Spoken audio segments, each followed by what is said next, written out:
Welcome back to part 2 of my step-by-step Starfield outpost guide, where we'll build the first galactic empire. This time we'll be connecting all of our outposts and begin automating the manufacturing process. This is part 2 of a multi-part series, so make sure to subscribe to be updated on later parts. Let's jump into it. To begin, if you just want to know what resources to extract after your first few settlements, I'll tell you that in just a second. But if you want to build an industrial empire, follow along. Here are the resources you want to focus on for this episode: cosmetics, fiber, fluorine, helium-3, and sealants. If you follow the list from my last video, you should also be able to manufacture adaptive frames, austenitic manifolds, comm relays, isocentered magnets, isotopic coolants, mag pressure tanks, monopropellants, polytextiles, reactive gauges, tau-grade rheostats, and zero wire. With these resources, you're on your first step to be able to craft any tier 2 manufactured resource and building. If that's all you needed, thank you for stopping by. But if you wanted to follow along, by the end of the video, you should have the building blocks to expand your fledgling colonies to an empire. I've done the math and the supply chain logistics, so you don't have to, and because trust me, it's a lot of work. To recap, this is what your supply chain should look like right now. It's not much, but by the end of this video, it should look something like this. It's a lot, and it's quite complicated, so be prepared to make some mistakes. I know I did. In order to complete part 2, you'll need 1 rank into botany, zoology, and planetary habitation. This episode will be formatted and separated into a series of steps. First, we'll settle on 4 new planets and set up extractors like we did in part 1, but on a much smaller scale. Second, we'll set up automated manufacturing fabricators. And then third, we'll set up our cargo links in preparation for step 4, which is to activate the cargo links and begin manufacturing our tier 1 resources.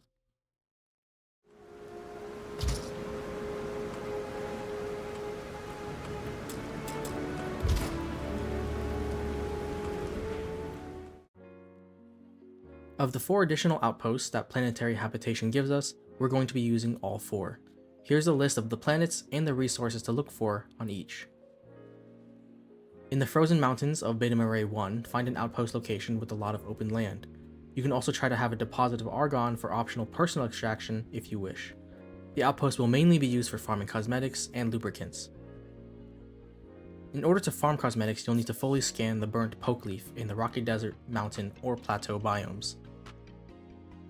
Greenhouses need water, and the ratio of water extractors to greenhouses is about 11 to 15, but a 2-to-3 ratio should be fine for now. So make 3 water extractors and 2 greenhouses that will produce cosmetics. Build 3 liquid containers for water and 3 solid containers for cosmetics. Then connect everything up. Water extractors to the containers to the greenhouses, and then the greenhouses to solid containers. On Beta Marais 2A, look for a spot with helium-3 and neodymium. We'll use the helium-3 now and the neodymium in a later part. On Zeta Ophiuchi 3A, all we need is helium-3. And finally, on Zeta Ophiuchi 6A, look for antimony, copper, gold, and fluorine in the frozen hills. Antimony, gold, and copper will all be used in part 3, so for now just extract fluorine. Fluorine is a material used for greenhouses, and that's pretty much all it's used for.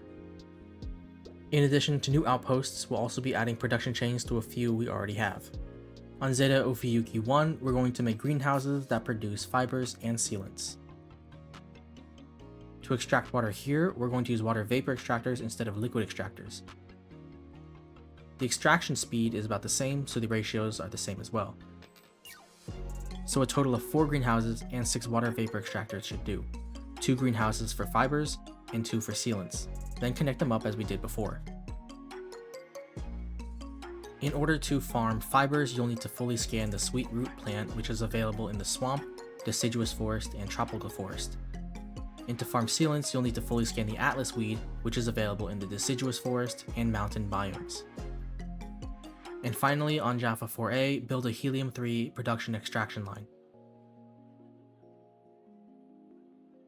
And here's the list of resources for this first section. And here's the list of buildings for this section. This list does not account for any additional construction or resource change that wasn't in white text.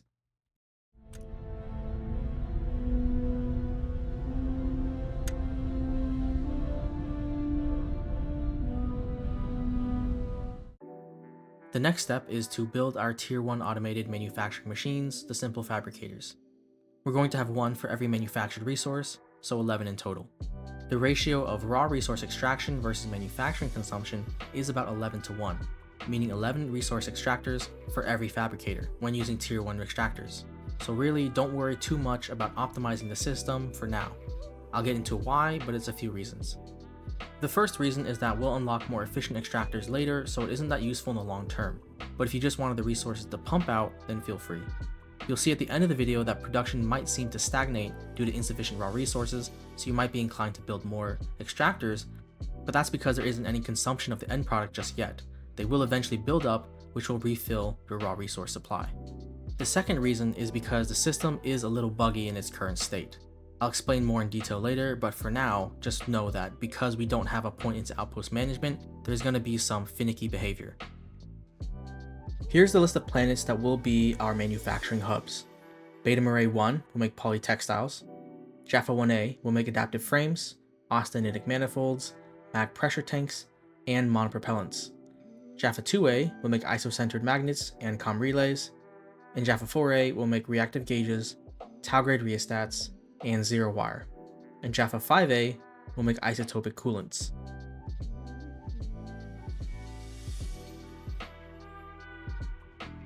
This is pretty simple stuff, but in case you need some extra tips, here they are. Make sure you select the correct fabricator and place your fabricators anywhere you want, but make sure to look for resource deposits underneath. I sometimes focus too much on placing the fabricators that I forget to select the right one. Then craft 3 warehouse storage containers and connect the fabricators to one of them. Then daisy chain the rest. If you need more power generators, craft them. The resource list I provide does account for this, and that's pretty much it. Don't connect any inputs into the fabricator just yet, we'll get into that in step 3. Here's the list of resources and buildings for step 2.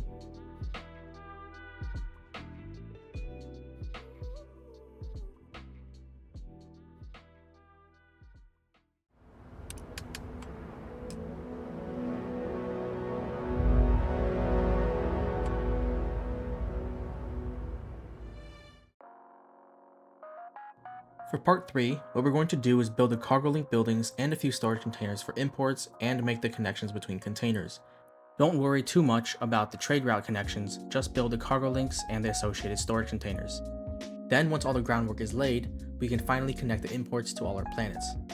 The easiest way to do this is to set it up as one cargo link at a time, planet by planet. Cargo links have a large footprint, so be sure to watch out for resources you want or need to extract later, so don't build on top of them.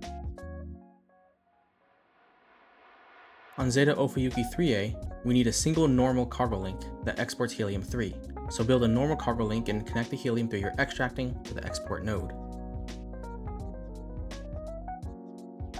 On Zeta Ophiuchi 1, we need one normal cargo link that imports helium-3, one intersystem cargo link that exports fiber, and one more intersystem cargo link that exports silver. Use the imported helium-3 to fuel both intersystem cargo links.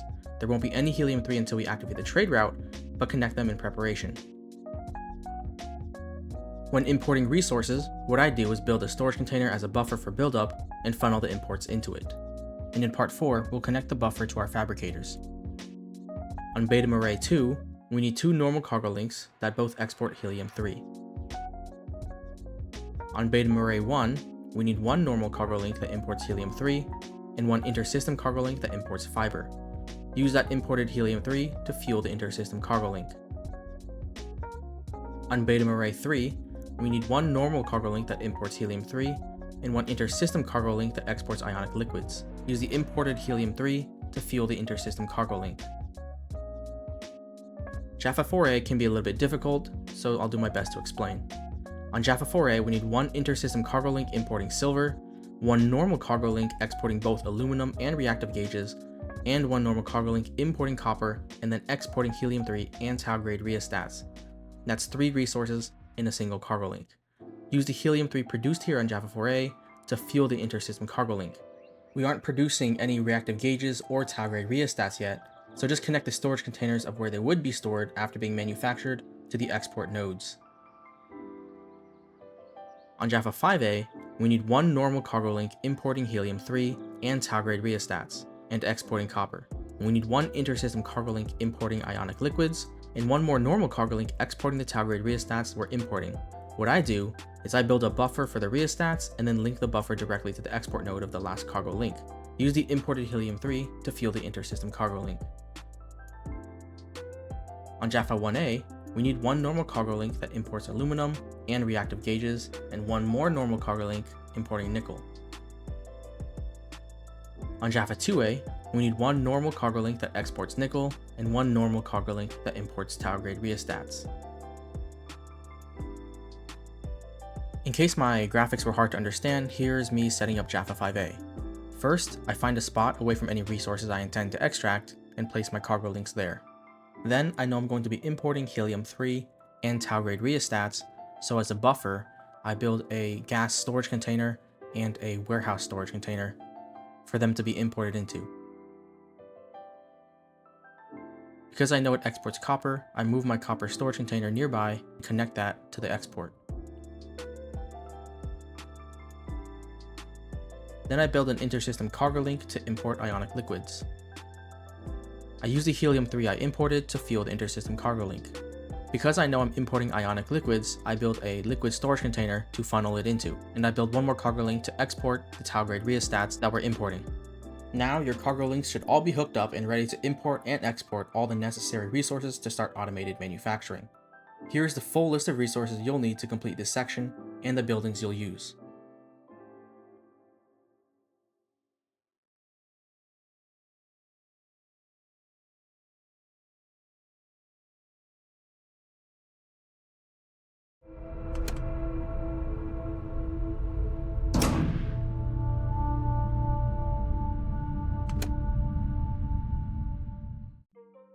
Now, let's activate our supply chains. To do this, let's go in the order of the cargo links we built, focusing on exports. On Zeta Ophiuchi 3A, connect the cargo link to export helium-3 to Zeta Ophiuchi 1 in exchange for nothing.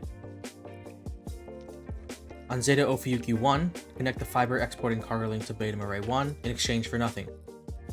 Then connect the silver exporting cargo link to Jaffa 4A in exchange for nothing as well. On Beta Marais 2A, connect the cargo links to Beta Marais 1 and Beta Marais 3 in exchange for nothing. On Beta Marais 1, connect cosmetics and the incoming fiber to the polytextile fabricator.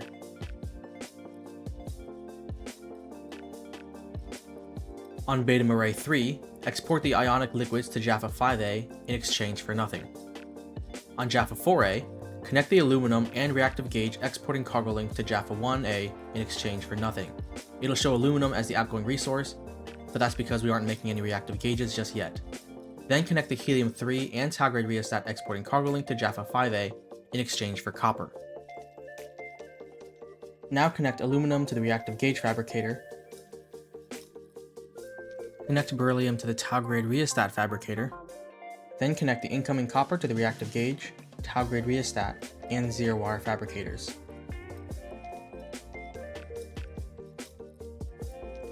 Then connect the incoming silver to the zero-wire fabricator as well. On Jaffa 5A, export the tau-grade rheostats that are being imported to Jaffa 2A. Then connect tetrafluorides and the incoming ionic liquids to the isotopic coolant fabricator. On Jaffa 2A, connect the nickel exporting cargo link to Jaffa 1A in exchange for nothing. Then connect cobalt and nickel to the isocentered magnet fabricator. Then connect the isocentered magnets and incoming tau-grade rheostats to the comm relay fabricator.